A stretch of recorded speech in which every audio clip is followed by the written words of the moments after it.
नमस्कार, news state पर आपका स्वागत है। मैं हूं आपके साथ लोकेंद्र त्यागी। आपके मुद्दे में आज बात करेंगे मध्य प्रदेश की, जहां ओपीएस यानी ओल्ड पेंशन स्कीम और एनपीएस यानी न्यू पेंशन स्कीम को लेकर सियासत फिर से तेज होने लगी है। दरअसल चुनावी मौसम को देखते हुए विपक्ष ने ओल्ड पेंशन का जुमला उछालकर बीजेपी की टेंशन बढ़ा दी। आज चर्चा इसी मसले पर कि ओल्ड और न्यू पेंशन का दांव एमपी में क्या गेम चेंजर होने वाला है। सवाल यह भी कि एमपी में चुनाव है, इसीलिए क्या यह मुद्दा उठाया जा रहा है। और सवाल यह भी कि मामला नए बनाम पुराने का या बीजेपी बनाम कांग्रेस का है। और एक सवाल जो सबसे अहम कि सरकारी खजाने की सेहत पर क्या ये लोकप्रिय फैसले भारी पड़ेंगे। आज इसी पर चर्चा, कुछ खास मेहमान हमारे साथ जुड़ेंगे, लेकिन उससे पहले आज की रिपोर्ट आप देखिए।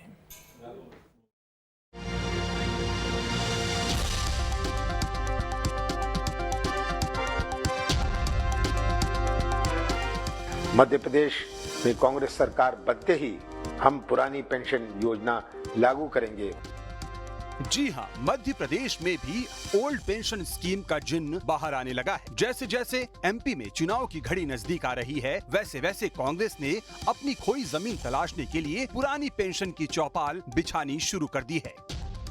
हजारों में वेतन पाने वाले कर्मचारी को परिवार पालन के लिए सैकड़ों रुपए में पेंशन मिल रही है। मध्य प्रदेश में कांग्रेस सरकार बनते ही हम पुरानी पेंशन योजना लागू करेंगे। वहीं सत्ताधारी दल बीजेपी से कांग्रेस की अवसरवादी राजनीति बता रहा है। बहरहाल आगे बढ़ने से पहले ये भी समझ लेते हैं कि आखिर नई और पुरानी पेंशन व्यवस्था है क्या। तो जानकारी के मुताबिक पुरानी पेंशन स्कीम में रिटायरमेंट के समय आधी सैलरी के बराबर पेंशन मिलता है, जबकि नई स्कीम में कर्मचारी की बेसिक सैलरी प्लस डीए का 10% हिस्सा कटता है। पुरानी स्कीम में पेंशन के लिए कर्मचारी के वेतन से पैसा नहीं कटता, नई पेंशन स्कीम में वेतन से पैसा कटता है और ये शेयर मार्केट पर आधारित है, जिससे कि एक जोखिम बना रहता है। पुरानी पेंशन में भुगतान सरकारी कोष से होता है। नई पेंशन स्कीम में 6 महीने बाद मिलने वाले महंगाई भत्ते का प्रावधान नहीं है। पुरानी पेंशन स्कीम में 20 लाख रुपए तक की ग्रेच्युटी की रकम मिलती है। नई पेंशन स्कीम में रिटायरमेंट के बाद निश्चित पेंशन की गारंटी नहीं है। पुरानी पेंशन स्कीम में रिटायर्ड कर्मचारी की मृत्यु पर परिजन को पेंशन मिलता है। नई पेंशन स्कीम यानी एनपीएस शेयर आधारित है, इसलिए इसमें टैक्स का भी प्रावधान है। पुरानी पेंशन स्कीम में जनरल प्रोविडेंट फंड का प्रावधान है। वहीं नई पेंशन स्कीम में रिटायरमेंट पर पेंशन पाने के लिए एनपीएस फंड का 40% निवेश करना जरूरी है। तो नई और पुरानी पेंशन योजना के फर्क को हमने जाना। अब जानते हैं कि एमपी में ओपीएस और एनपीएस के आर्थिक और राजनीतिक प्रभाव क्या होंगे। एमपी में अगर पुरानी पेंशन स्कीम लागू हुई तो अगले 12 साल तक तो आर्थिक बोझ नहीं आएगा। 30 साल की नौकरी यानी 2035 से पेंशन का खर्च बढ़ने लगेगा। अभी अंशदायी के तहत हर महीने सरकार न्यू पेंशन स्कीम में 344 करोड़ रुपए डालती है। पुरानी पेंशन यानी ओपीएस लागू हुई तो 3.5 लाख कर्मचारियों के लिए 14% की हिस्सेदारी फिलहाल सरकार को नहीं देनी होगी। मतलब इससे 344 करोड़ रुपए की हर महीने बचत होगी। एमपी में 1 जनवरी 2005 के बाद से 3,35,000 से ज्यादा कर्मचारी सेवा में आए हैं। एमपी में इस वक्त 4,83,232 कर्मचारी नई पेंशन स्कीम के तहत पंजीकृत हैं। विधानसभा चुनाव को देखते हुए ओल्ड पेंशन स्कीम का लाभ सत्ताधारी दल को मिल सकता है। विपक्ष ओपीएस यानी ओल्ड पेंशन स्कीम का मुद्दा जोर शोर से उठा रहा है। मध्य प्रदेश में कर्मचारी वर्ग भी चुनावी माहौल को भांपते हुए ओल्ड पेंशन को लेकर आवाज बुलंद कर रहे हैं। वहीं कांग्रेस लगातार ये कह रही है कि अगर वो सत्ता में आई तो हिमाचल प्रदेश की तरह मध्य प्रदेश में भी ओल्ड पेंशन स्कीम लागू करेगी। उधर रिजर्व बैंक राज्यों को ओल्ड पेंशन को लेकर अलर्ट कर चुका है, लेकिन फिलहाल अर्थशास्त्र पर राजनीति शास्त्र हावी दिख रही है। Team news state.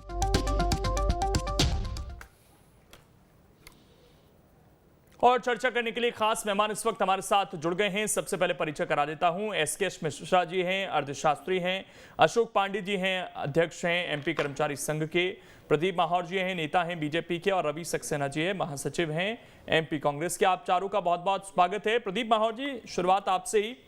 एक बड़ी मांग उठने लगी है कि पुरानी पेंशन स्कीम लागू की जाए। फौरी तौर पर सरकार पर कोई उसका एक्स्ट्रा बर्डन भी नहीं आने वाला है, तो फिर क्या इस तरफ सोचा नहीं जा सकता? अगर कर्मचारियों की मांग है कि भाई पुरानी पेंशन के हिसाब से उन्हें चीजें मिलें तो दे दी जाए।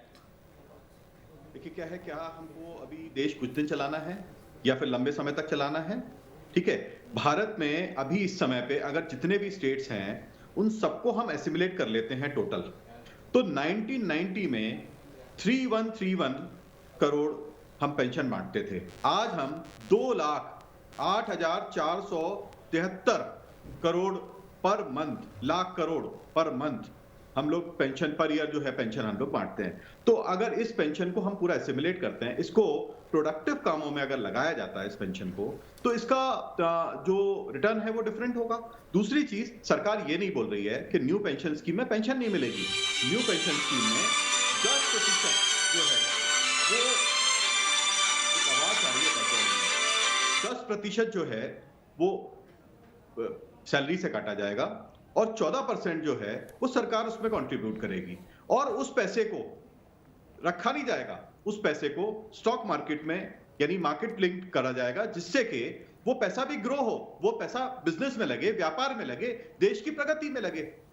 अब एक तरफ तो यह सरकार उठा के अपनी जेब से दे दे और दूसरी तरफ वही पैसा देश की प्रगति में लगाया जाए और वही उसी प्रगति से निकाल के जनता को दिया जाए। नहीं तो इसमें एश्योरिटी दे दीजिए आप कहीं भी उसको पैसा लगाइए, उसमें दिक्कत नहीं है ना। लेकिन जो सेफ्टी है, जो कर्मचारी कह रहे हैं कि इसमें एश्योरिटी नहीं है कि लाभ कितना मिलेगा, बिल्कुल, तो उसको आप क्या कहते हैं कि नहीं, ये गारंटी सरकार की, आपको पैसा पूरा मिलेगा, LIC की तरह ना हो जाए? बहुत, क्योंकि LIC को लेकर भी अभी सवाल उठने लगे हैं। मैं उसका थोड़ा सा विवेकपूर्ण उसका जवाब मैं देना चाहूंगा।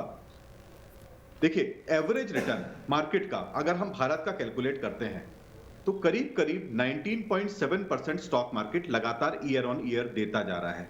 किसी भी, अगर हम 10 साल में देखेंगे, 10 साल के पीरियड में एवरेज हमेशा 19.7% आएगा। अब हम ये मान लें कोई अटैक हो जाए भारत के ऊपर, बहुत एक रिवर्स कंडीशन मानते हैं, तो ये डाउन होने का, क्या हम ऐसी एक्सपेक्टेशन लेके चलेंगे कि अगर ऐसी कंडीशन आती है तो क्या सरकार, क्या बोलते हैं, नॉर्मल कंडीशंस में भी पेंशन देने लायक रहेगी?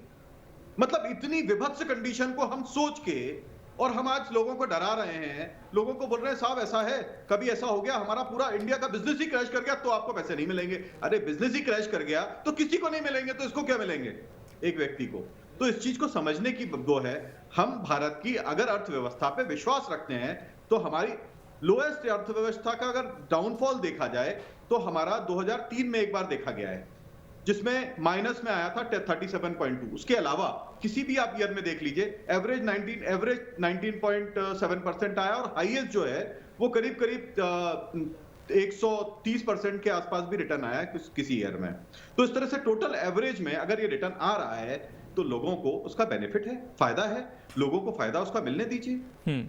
ठीक, मैं जवाब ले लेता हूं। अशोक पांडे जी, अभी फायदे गिनाए गए प्रदीप माहौर जी की तरफ से, लेकिन उसके बावजूद ये मांग क्यों कि पुरानी पेंशन स्कीम ही हमें चाहिए?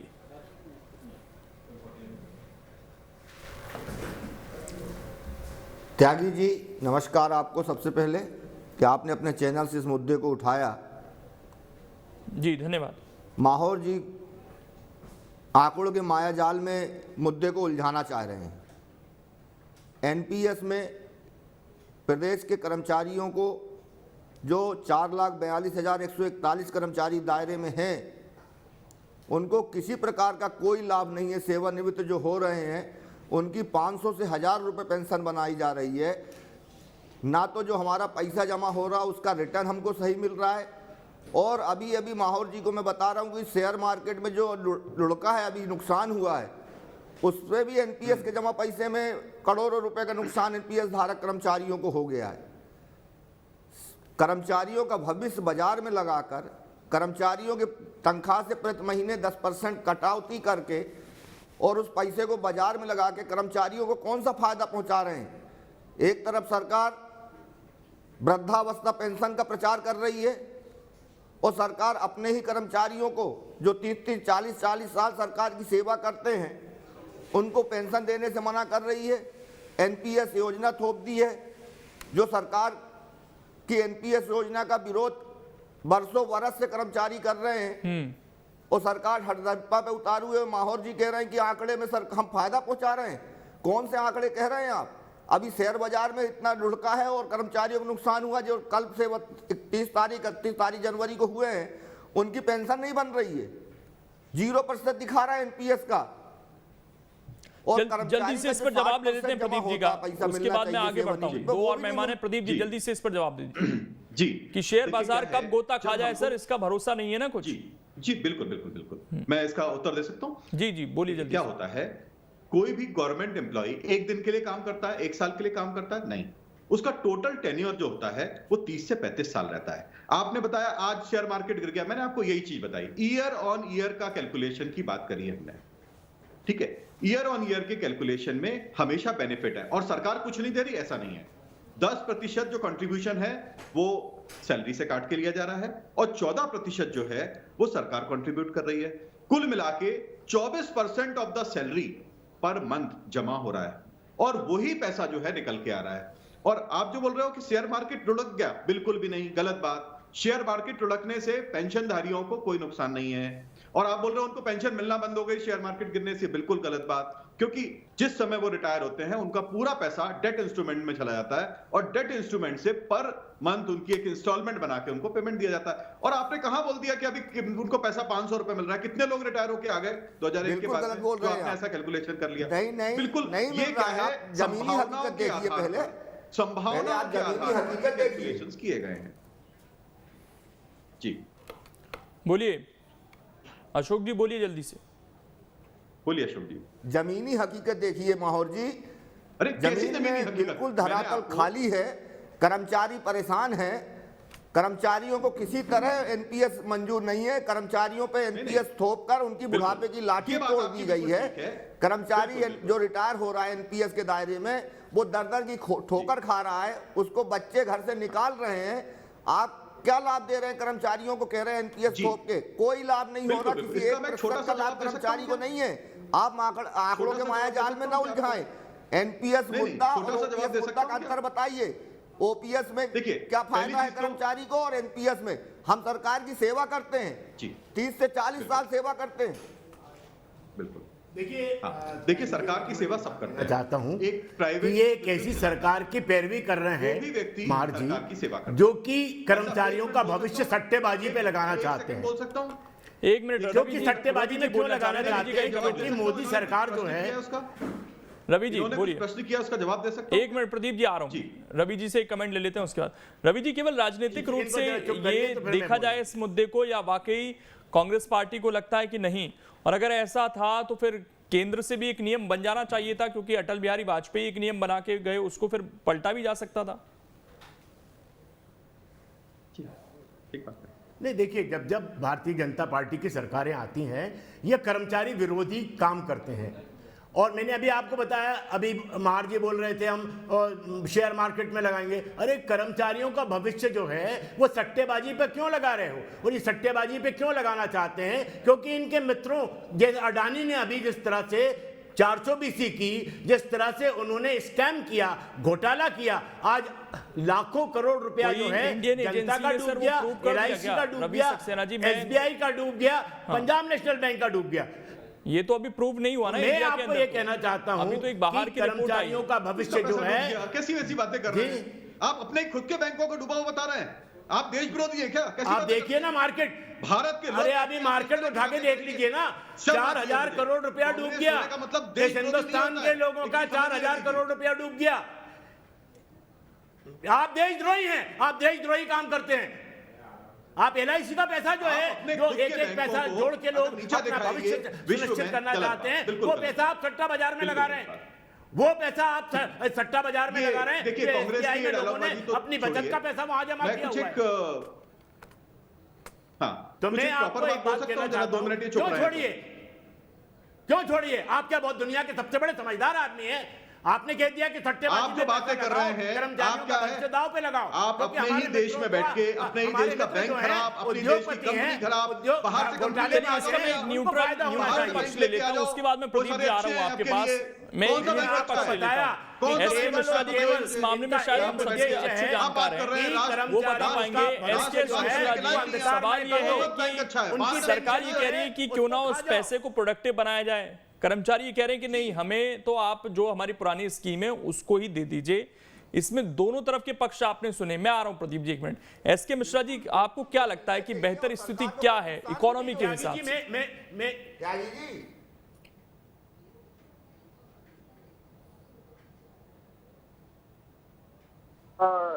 एनपीएस बनता जा रहा है, ऊपीएस आप कर्मचारियों का पैसा सट्टे बाजार में क्यों लगाना चाहते हैं? सक्सेना जी एक minute please, SK Mishra ji को बोलने दीजिए, एक मिनट से। हमने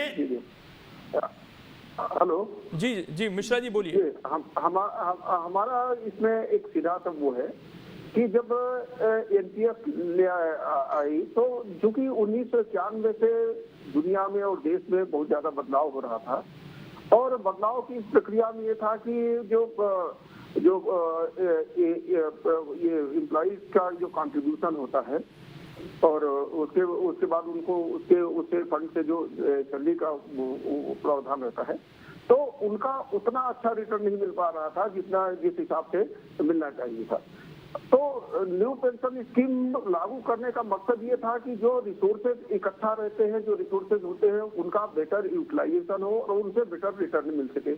दूसरा इसका मकसद ये था कि इसमें सरकार का बोझ कम हो और उसमें जो एम्प्लॉई जो खुद कंट्रीब्यूट करे और उसका सही जगह इस्तेमाल करके किया जाए। इसमें जो सबसे बड़ी दिक्कत जा रही है वो जा रही कि जो न्यू पेंशन स्कीम आई, जो फंड इकट्ठा हो रहा है उसका सही ढंग से यूटिलाइज हो पाएगा या सही ढंग से उसको इन्वेस्ट करके उसका सही हो पाएगा, इसका भरोसा लोगों को नहीं दिया जा रहा है। एम्प्लॉई ये सोचते हैं कि वो पूरा का पूरा पैसा सट्टेबाजी में लगाया जाएगा और लगाया जा रहा है। सट्टेबाजी में जो लगाना उसका मकसद नहीं था, उसका मकसद ये था कि उससे उसका सही ढंग से यूटिलाइज हो और सही ढंग से उसका रिटर्न मिल सके। इस मकसद को ध्यान में रख करके किया गया। लेकिन जो फंड वो बनाए गए हैं, वो जो बनाया गया उसमें उसका सही ढंग से प्रॉपर उसका मैनेजमेंट अभी भी नहीं हो पा रहा है। बहुत जगह उसमें कंफ्यूजन है।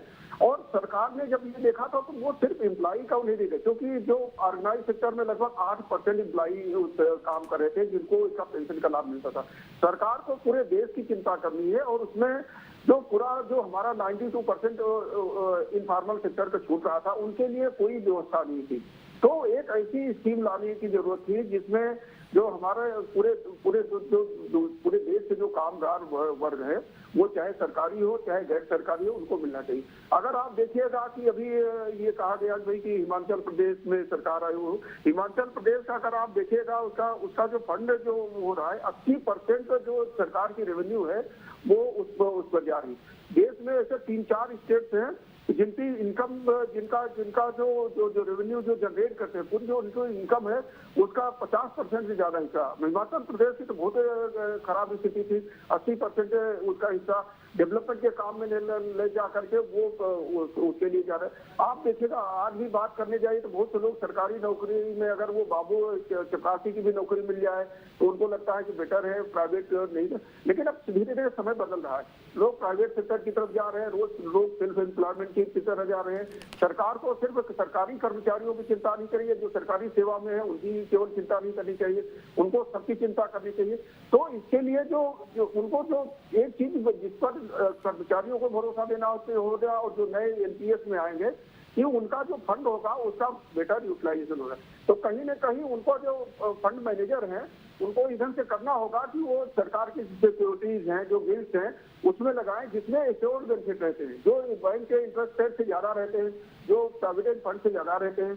तो उसमें क्या है कि कर्मचारी भी उसमें उससे लाभान्वित होंगे और उनको उसको स्वीकार करने में आसानी होगी। लेकिन जहां तक ये बात आई कि मतलब अभी कुछ स्टेट सरकार गवर्नमेंट ने किया, लेकिन 4-5 में जब आया था तो 10 साल तक दूसरी सरकार रही, आज 9-10 साल दूसरी सरकार रही।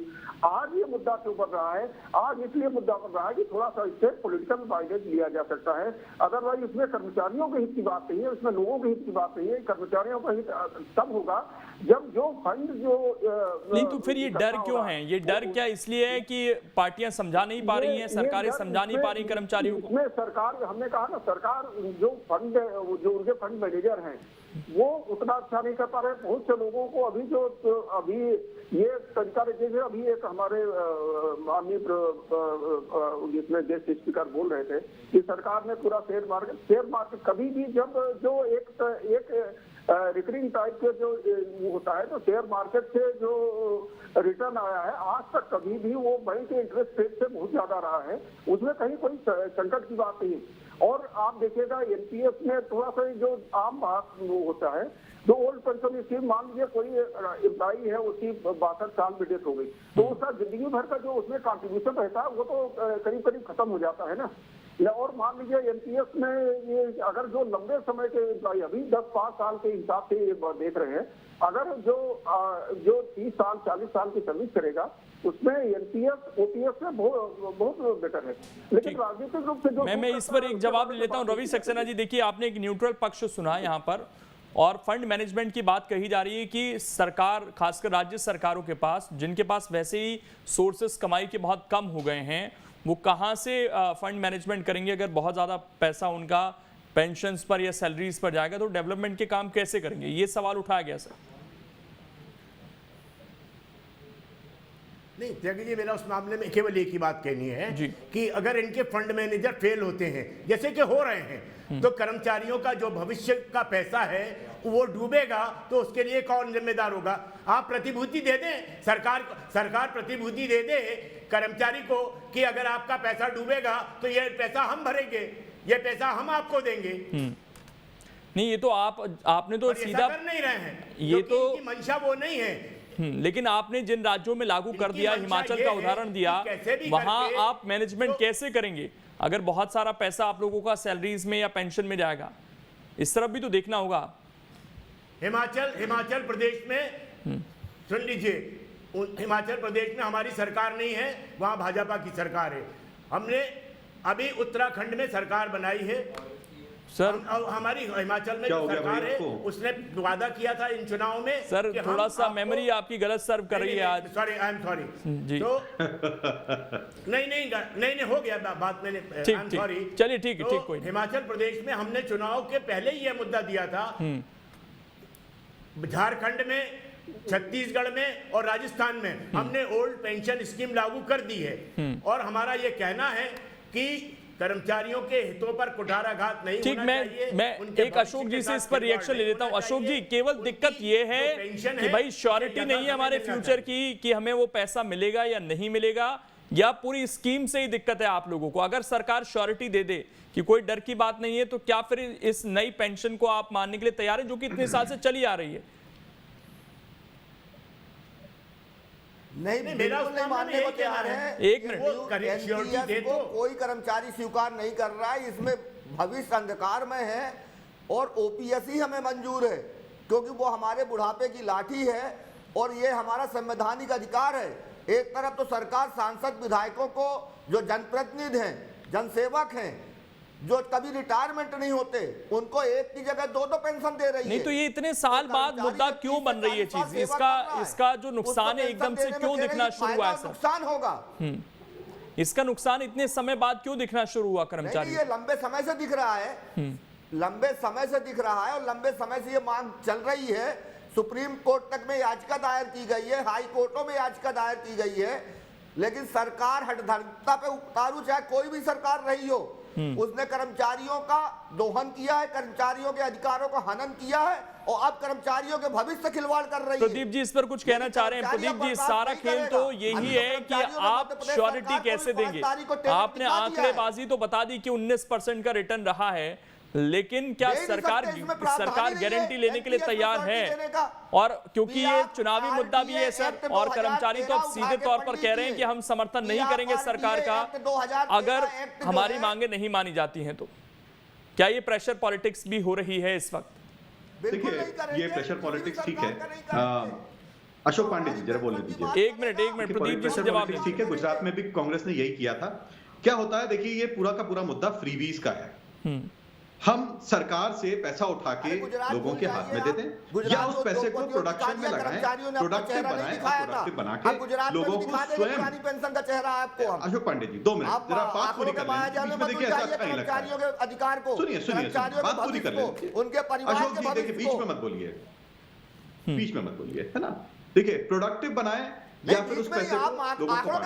आप एक चीज समझिए, सरकार के पास जो पैसा आता है, अशोक पांडे जी 2 मिनट चुप रहिए, जो पैसा सरकार के पास आता है वो पैसा भी लोगों से टैक्स के रूप में वसूला जाता है, तभी वो पैसा आता है। विधायकों को पेंशन क्यों दे रहे हैं आप? वो पैसा आया है, उस पैसे को किस काम में लगाया जाए? देश के विकास में लगाया जाए कि लोगों को बांट दिया जाए फ्रीबीज करके? विधानसभा का विधायक रहता तो ये पूरा मैटर है, जिसको भी फ्रीबीज। चलिए, समय इतना ही है, लेकिन कहीं ना कहीं चुनावी समय है, तो ऐसे में एक सरकारी कर्मचारी किस दिशा में जाते हैं और क्या सरकार जो अभी समझाने की कोशिश कर रही है कि नहीं ये आपके फेवर में ही है, क्या उसको एज इट इज बनाकर रखेगी? फिलहाल ये देखने वाली बात होगी। बहरहाल बहुत शुक्रिया आप सभी का जुड़ने के लिए और इस चर्चा का हिस्सा बनने के लिए। तो कहीं ना कहीं ये मुद्दा आने वाले समय में और गरमा सकता है। सरकारी कर्मचारियों का आगे क्या स्टैंड रहता है, ये देखने वाली बात होगी। फिलहाल छोटा सा ब्रेक, खबरें लगातार जारी है।